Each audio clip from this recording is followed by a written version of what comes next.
एक हीरो ने कैसे दो पार्टियों को पूरी तरह से एक्सपोज कर दिया, कैसे विजय को सीएम बनने से रोकने के लिए दो पार्टियां अब करीब आने को तैयार हैं, जो एक दूसरे के धुर विरोधी रही है। दोस्तों, हमारे देश के नेता कभी भी हमें मतलब निराश नहीं करते किसी चीज से, इस बात से कि कोई किस हद तक मौका परस्त हो सकता है। तमिलनाडु की राजनीति में सबसे बड़े चामर, सबसे बड़े हीरो, चैंपियन बनकर उभरे विजय, जिनको एक बहुत बड़ा मैंडेट तमिलनाडु के लोगों ने दे दिया 108 सीटों के साथ। दोस्तों, उनके सामने हालत यह हो गई है कि गवर्नर ने उनको 2 बार लौटा दिया है। वो बहुमत साबित कर पाएंगे नहीं कर पाएंगे पता नहीं, लेकिन नंबर 2 की पार्टी और नंबर 3 की पार्टी पूरे जुगाड़ में है कि कैसे भी करके दोस्तों जो एक दूसरे के धुर विरोधी थे सामने आ जाए। दोस्तों, स्थितियां यहां तक आ गई हैं कि एनडीए टूटने की कगार पर आ गई है। कैसे, सब कुछ मैं आपको तफ्तीश से बताता हूं। कुछ दिन पहले ही दोस्तों, जब तमिलनाडु का रिजल्ट आया था, मैंने आपको यह खबर दी थी क्योंकि ऐसे साफ संकेत मुझे लग रहे थे कि एनडीए टूटने की कगार पर आ जाएगा। हुआ ये दोस्तों कि विजय को 108 सीटें मिली, कुल मिलाकर 107 गिनी जाएंगी क्योंकि वो 2 सीटों पर लड़ रहे हैं चुनाव। उनके पास बहुमत का आंकड़ा था नहीं। 5 कांग्रेस पार्टी ने सीटें दी उनको एक तरह से सपोर्ट के तौर पर, लेकिन अभी भी उनके पास 6 सीटों की कमी है। गवर्नर ने उनको सीएम पद की शपथ दिलाने से मना कर दिया। अब खबर यह आ रही है कि एआईएडीएमके, जो कि एनडीए का अभी ऑफिशियल सहयोगी है, एनडीए का हिस्सा है, वो और डीएमके दोनों के बीच बातचीत चल रही है। मतलब वो डीएमके जो एआईएडीएमके का धुर विरोधी है और वो एआईएडीएमके जो डीएमके का धुर विरोधी है, दोनों इस जुगाड़ में है कि कैसे भी करके सरकार बना ली जाए। और इसके लिए बाकायदा डीएमके ने अपने विधायकों से कहा कि 10 तारीख तक शहर में ही रहे, कुछ भी हो सकता है। कहने वाले तो ये भी कह रहे हैं कि संडे या संडे से पहले या फिर उसके बाद हो सकता है कि आनंद फानंद में कोई शपथ ग्रहण करवा दिया जाए, सिर्फ इसीलिए कि विजय को सीएम बनने से रोका जाए। दोस्तों, इन सबके बीच कैसे विजय ने बीजेपी से हाथ मिलाने के लिए अभी फिलहाल साफ तौर पर इनकार कर दिया है, यह भी अपने आप में देखना पड़ा, बड़ा दिलचस्प होगा।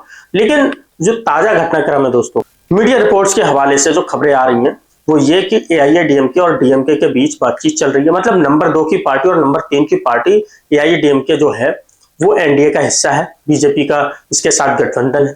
बीजेपी की एक ही सीट आई है तमिलनाडु में और डीएमके एमके स्टालिन की पार्टी, दोनों के बीच बातचीत चल रही है कि कोई सरकार बनाई जाए।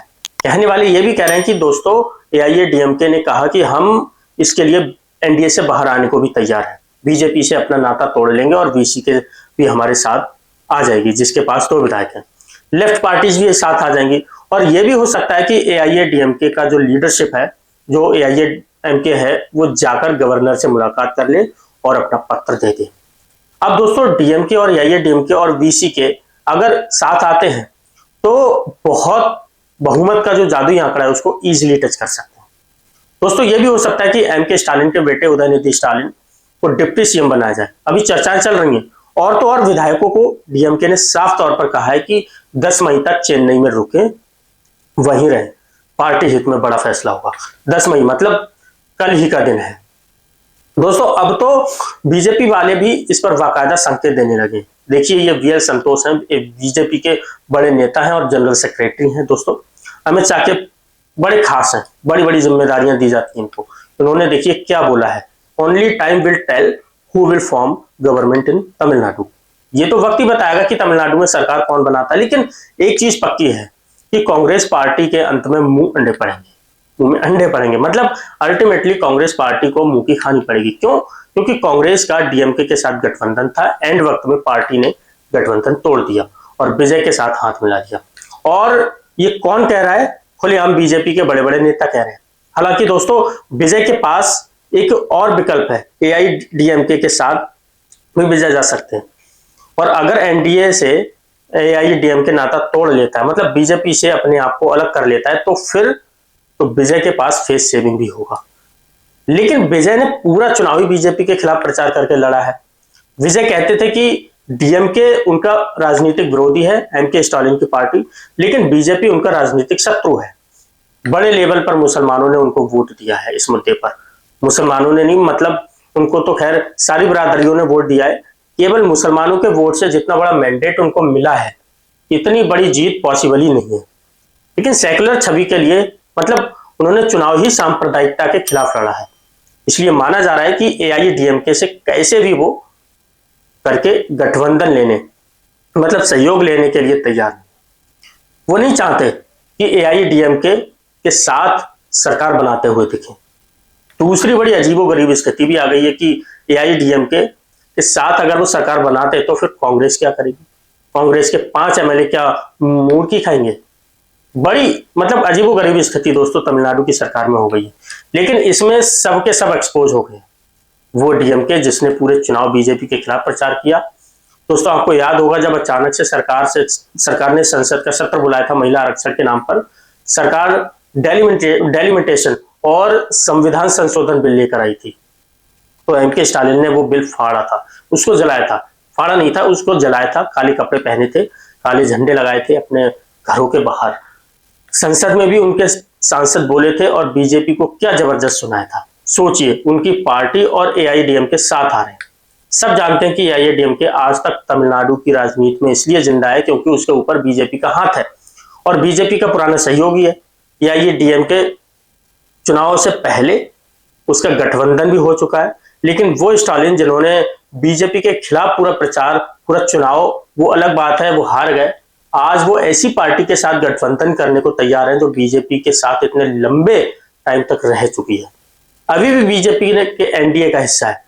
दूसरा एआईएडीएमके तो खैर क्या ही कहें, इतने टाइम तक विपक्ष में रहने के बाद एआईएडीएमके के जो विधायक हैं वो इतने ललायत हैं सत्ता में आने के लिए कि वो विजय को सपोर्ट कर रहे हैं, जबकि पूरा प्रचार है तीनों पार्टी ने एक दूसरे के खिलाफ किया था। लेकिन इसमें एक चीज है जो देखने लायक है, विजय ने ये काम करके सारी पार्टियों को एक्सपोज कर दिया है।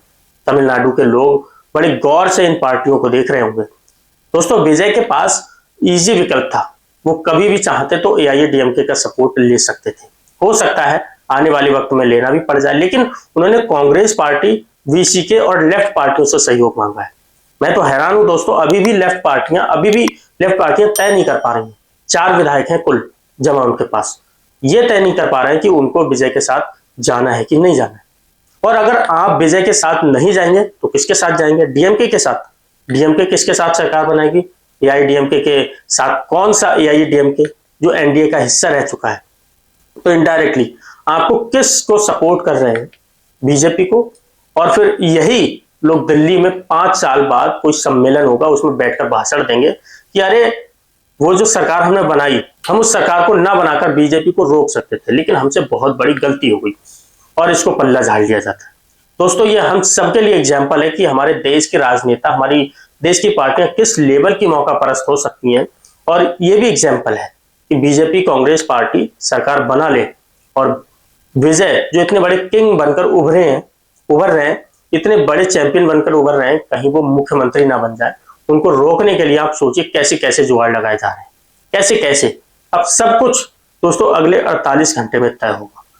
अगले 48 घंटे में ये जो डीएमके, एआईएडीएमके के विधायक हैं, इनमें से क्या कोई बागी हो जाता है, क्योंकि कुछ बागी हैं जो पुडुचेरी वाले रिजॉर्ट में ठहरे हुए।